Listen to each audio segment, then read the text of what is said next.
جب بچے یا والدہ جو ہیں اگر وہ کیس کرتی ہیں کہ جی جائیداد میں سے بھی حصہ چاہیے، تو ہم نے اکثر دیکھا ہے کہ اس طرح کے کاغذات تیار کروا لی جاتے ہیں کہ آپ کی زندگی میں وہ اپنی زندگی میں یہ حصہ بھی ہمیں دے گئے تھے اور یہ وہ بیچ کے کھا گئے تھے. تو پھر ایسی صورت میں کیا؟ کیونکہ جہاں تک میری معلومات ہے، اگر میں غلط ہوں تو پلیز صحیح کیجیے گا، کہ جو وراثتی حصہ ہے وراثت سے تو یعنی کہ والد بھی جو ہے وہ آپ کو نہیں نکال سکتا، وہ لازمی جو ہے آپ نے دینا ہوتا ہے. بالکل ایسے ہی جی، ایسی سچویشن رائز ہوتی ہیں، لیکن اس میں ایک چیز یہ سامنے رکھ سکتے ہیں کہ والد جو وراثت پیچھے سے اگر دادا کی پراپرٹی آ رہی ہے تو ایک اسپیسیفک حصہ، I think third part of the جو انہیریٹنس ہے وہ ول کے ذریعے 2/3 شاید آئی تھنک، تو وہ کر سکتا ہے تھرو ول اسے اپنا ڈسپوز. باقی تو جو رائٹ بچوں گے وہ ڈینائی ہو ہی نہیں سکتا.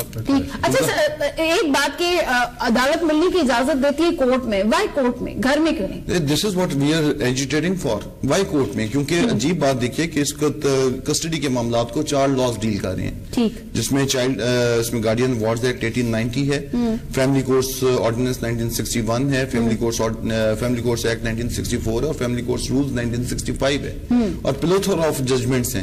Not even there is a single provision of any law جو کرٹیل کرتی ہے یا جو ریگولیٹ کرتی ہے کہ جی وہ meeting between the naan custodial side of the parent and the child would be positively for 2 hours اور it should be done within the court premises.